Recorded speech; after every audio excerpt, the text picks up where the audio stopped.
Welcome everyone to the MSL Masters Division here for Season 2. We are in game number 2 of the Winners Bracket Semifinals. The first round of the series, the first match of the series, going to the red Zerg player in the top right-hand corner of the map, Jardozer, winning a very convincing 3-base Muta-Ling play against his random opponent, the light blue, now Terran player, playing random in the lower left-hand corner, Kloud, with the awesome little symbol.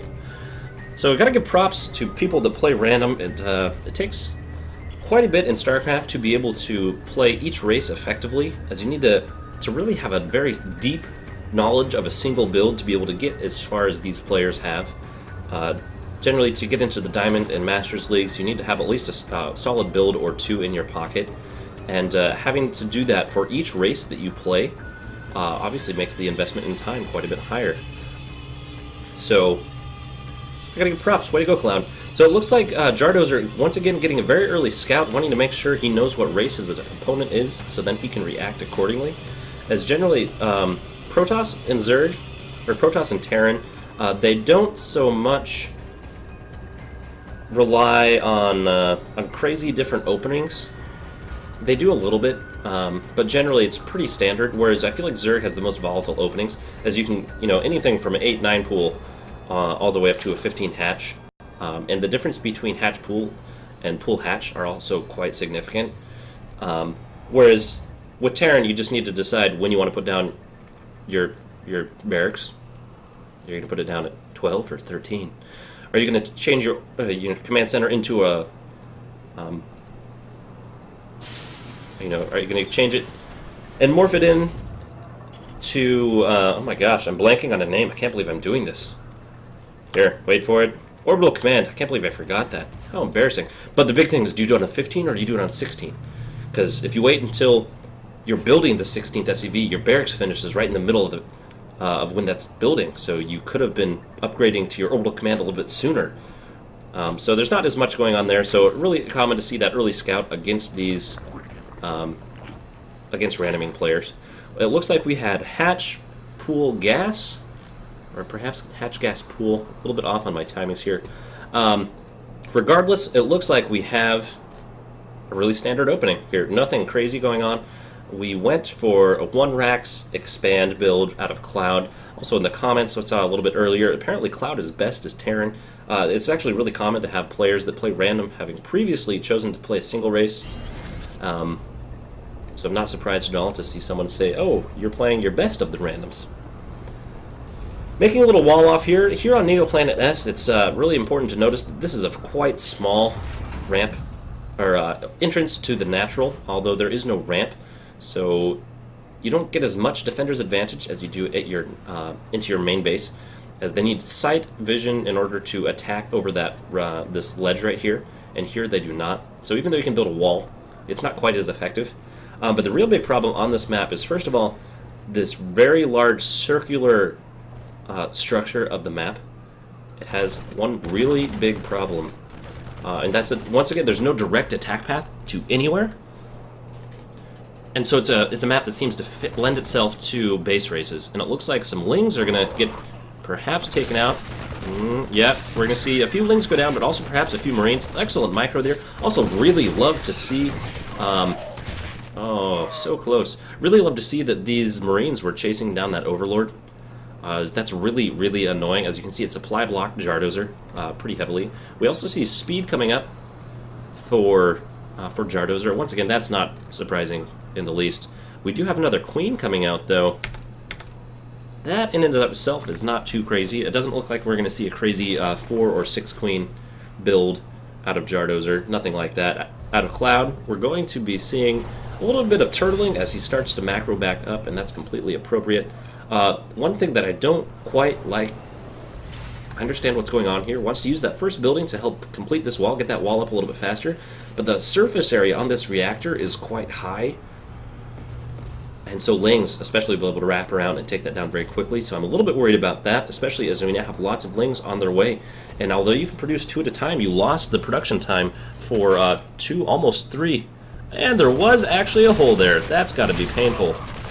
Did not use his building grid, apparently. Okay, it looks like the wings are in the base. How is he going to be able to deal with this? He's in fact walling off again, lifting off. He's going to try not to lose too much.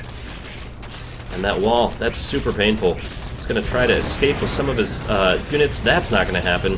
Looks like he's going to lose everything on the ground there as he continues to rebuild in his base. And during that time period, Jardozer realizing that his opponent is very, very restricted. And oh my goodness, there's nothing there to shoot back yet, so he's just going to have to keep repairing. Super annoying, but super doable. But Jardozer deciding to take another base while his opponent is restricted to that single area. He's not able to get out another Hellion coming out. That's going to help out a lot with the splash damage over that area. But Jardozer's got to be very happy about this development. A little slip-up like that in StarCraft can make a big deal. Also, this reactor is going to go down. So sad. He lost 60 seconds of production. Didn't get anything out of it, and then it's immediately down. On the upside, didn't lose too much. He handled it very well. Notice, everyone, that when that happened, he brought some additional SCVs here, finished this wall off, lifted off, landed, lost a few SCVs, lost a mule or two, lost a reactor and a supply depot, but other than that, not too big of a deal. Units killed. It's pretty even. Looking at units lost, it's not too bad, actually. So, all things considered, Kloud did excellent job here, and it looks like he's got some of these Hellions on their way out, and now we do have these additional Queens coming down, trying to deny these Hellions, but instead the Hellions are going to make their way in, and oh my goodness, line them up! Oh, they're on the line, they are actually on the line, the micro, oh my goodness, lots and lots. Wow. Wow. Those of you that have watched Day 9, I hope you appreciated the line them up reference. That was extremely painful.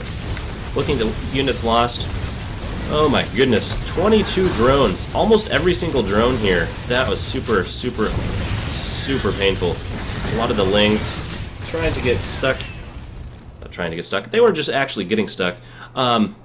So something here, Jardozer, you brought your Queens down early to help wall off. They didn't have enough to wall. Throwing down an additional building here could have helped out a lot. Or the alternative would have been to do the 2 Queens here, as you didn't have enough Queens to really wall off that large of an area, although I saw you bring them down. At least I'm assuming that's what you tried to do. So now I feel like the game has very much equalized. The income is pretty equal. Jardozer still has an advantage in workers, but remember, Terrans have mules, and remember how OP they are. There we go. Jardozer is actually deciding to wall it off with the largest unit or structure that he has, using a hatchery. This can be for macro and also for space control. And also he's going to continue spreading that creep with this extra queen that he has. Although, I think, is he down to just 3 queens? Yeah, I think he lost a queen there. So, Kloud continuing to rebuild with his harassment completely successful. He's got some siege tanks up. I love the move to do siege tanks instead of widow mines. Right now it's really popular to do widow mines. And while widow mines do really high burst damage, their DPS is actually way lower, and they can be very easily negated, especially if your opponent has really good micro, as Speedlings can run in 1 or 2 at a time, trigger off most of your Widow Mines, and actually get them to fire on your opponent. So this can be really, really scary to deal with as a Terran player, and so I like these times when you're really feeling under the gun, you need to be defensive, going for siege tanks instead. We still see a continued Hellion production out. It looks like we're going to be seeing a little bit of mech. Yeah, it's not quite, no, it's mostly mech. It's not really biomech. As almost everything that is coming out is out of these 3 factories. We do see Thors. Ooh, mass Thors. This could be interesting. Okay, the proper response to this is Neural Parasite. I saw this in, I can't remember which, it was either MSL or IEM, not MSL. Whew. No offense, I didn't see any pro players in the MSL. Represented at MLG is actually what I was talking about. I do believe it was an epic TVZ, and oh my goodness, a whole bunch of Hellions going to get a lot of damage done. The Blue Flame upgrade, wow, they just roast drones. Some Roaches going to come in, try to deflect that. They should be able to take out most of these Hellions pretty quickly. Surprised that some more of those drones went down. But totally a worthwhile investment, and we now have 42 workers killed to 6 Hellions. So useful if you know how to use them. Unit count, we have 64 drones to 55 SCVs. That's got to be super frustrating. although he's still got the worker lead, which is very impressive. Looks like he's throwing down a Hydralisk Den. He's going to be researching his ranged attacks, so he's going to be sticking with those ranged units. He's not going to be electing to go for anything crazy, meaning you're not going to use Cracklings and Ultras. He's going for one of the additional ranged unit builds. Wondering if he's going to be busting out some Vipers here in a moment, as the Hive is just about done. He could use this forward hatch to get some additional energy on. And the reason I say Vipers and not Swarm Hosts is, first of all, I don't see an infestation. Oh no, there is an infestation pit, although Enduring Locusts has not been researched. The big thing, though, is that against high DPS single units, Vipers are super scary. You pull them into a group of your ranged units of Hydras and Roaches, and then you abduct them, and the units die. That's how it works. Usually seen against Protoss, but it can work against other units as well. Do we see the muscular augments coming down? Nope, no muscular augments at this point in time. The upgrade lead is definitely going in favor of Jardozer. Definitely going in favor of Jardozer. We do have the transformation servos. That's not a very frequently researched upgrade, as far as I understand. A whole bunch of Thors, a whole bunch of siege tanks, and a whole bunch of Hellions that will be able to turn into Hellbats. Here they go. The transformations, not as cool as Transformers, although I think I'd rather watch a StarCraft movie with terrible transforming animations than another Transformers movie. Can I say that? I'll be honest. I actually liked the first Transformers movie. I thought it was quite good. Enjoyed it. Oh, the siege! He needs to be a siege so much earlier. A little bit sloppy on both players' parts. The Hellbats here going down very quickly. The siege tanks were much too close. The Thors, though, getting able to do lots and lots of damage, but I think this is clearly going to go in favor of Jardozer. Those siege tanks need to fall back. 3 siege tanks. That's painful. That is very, very painful. These siege tanks need to fall back. He is going to get one of those units out. He's going to be able to save that single Hellion. Come back and tell all of his friends. Oh my goodness, our commander absolutely forgot about us. That's brutal. Here comes those Vipers that I was hoping to see out of Jardozer. And I think at this point, Kloud is very much under the gun. And he did get that third base up, but there's a big attack coming here, and there's not much that he can do to defend this at this point in time. He does have some siege tanks, but that siege tank's in a vulnerable place. I'm very conflicted about how I feel about this. This siege tank placement is much, much better than the other one. This siege tank placement right up against the walls is great for the additional range, but as soon as they get vision, that thing is absolutely sniped and gone. Probably could have pulled the SCVs the other direction and not lost every single one of them. Although losing every single one of them, that's an option too. There is a Hydra there, so you can't just float and run away. The only thing that Kloud really has going for him is that most of his other infrastructure has remained intact, and mech is extremely powerful, especially against this really kind of low-tech Zerg army, although with the introduction of some additional Vipers, they've got to be coming somewhere soon. Where are the Vipers? Here they are. Accumulating some energy. They did nom on that building a little bit, trying to trying to get some of that energy for these abducts, or the Blinding Cloud works equally as well. It reduces the other units in the area of Blinding Cloud to melee distance only. Siege tanks, I don't know if you know this, rely on their range to be awesome. Here come the Vipers. There they are. I was right. Yes! And good job to Kloud. Continue to try to take this base, but he is now really, really low on resources. Income, 51 workers to 93. Jardozer is actually a little bit oversaturated, although I guess you can technically go up to 96 as Zerg. But anything past that, generally you'd build to create Spine and Spore Crawlers. The creep spread here could be better, especially right here. I had some feedback. It would be to spread that creep there as well. Here, the siege tanks are on the high ground. Once again, they're tucked up way closer than I would have liked. Oh my goodness, look at the Blinding Cloud. None of these units can do anything. That's so painful. And it looks like this is going to be very much one-sided. The Hive Tech from Jardozer really allowing him to get a little bit of the upper hand here. These siege tanks here got to fall back, trying to buy themselves some time, and he might actually hold this. He might. It's going to be close. No, it doesn't look like he will quite hold it. Not quite. He's going to lose another set of SCVs. That is painful. 23 more roaches coming out of Jardozer. He's almost remaxing.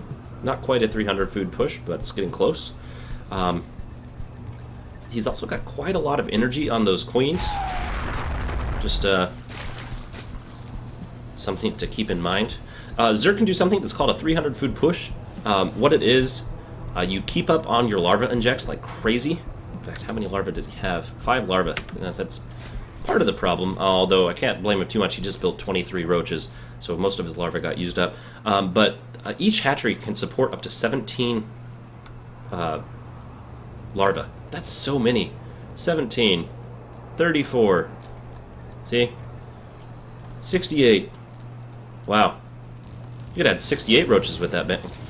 If you had completely maxed out all of your larvae. So keeping up on those larva injects allow you to have, once again, that 300 food push, and allow you to do something like this, but even sooner after the other one. So good engagements here, but I think this is pretty clear which way this is going, and I think we're going to see a GG out of Kloud sometime soon. Perhaps he's going to wait it out until he actually gets attacked right here at the front, but as he continues on and scans everywhere on the map and notices that his opponent is absolutely all over the place, the Zerg, the Swarm, is living up to its name. Jardozer feeling very confident. He's throwing down 2 golds and an expansion almost the farthest away from any of his as possible. We have a big engagement here at the front. This should be pretty clear. The siege tanks underneath that blinding cloud, not able to get any damage done. Continuing to try to re-spread out his army, and he is getting at this a lot of kills as they come up this choke, but I don't think there's going to be near enough to be able to take out this number of roaches. Look at the upgrades. We do see some decent upgrades out of Kloud, but gotta give props to Jardozer where props are due. So a little bit of a crazy game. I think Kloud was set very far behind when this wall off that wasn't a wall off got broken into. Imagine how much, he had to wait almost like a minute or so before he could really get back out into his main natural area. He did a great job with that harassment. That was awesome unit control. I really enjoyed watching that, getting a whole bunch of those kills with the lined up drones right here. I think we saw 15 drones or so die right there. But Jardozer was able to continue macroing through that, and he ended up with a substantial worker lead. 89 harvesters with 44 killed. Wow. Brutal. And of course he did get a lot of those worker kills here at the end. So anyway, good set of games. I don't know if I'd say any of these either of these players is really stomping on the other. A little bit of weird slip-ups here at the very beginning of the game. Kind of push things the other direction. So now we're going to see if we can get a kind of straight-up normal game where none of those crazy things happen and see how awesome it is then. I'm quite enjoying it. So hold on just a minute and we'll be back with game number 3.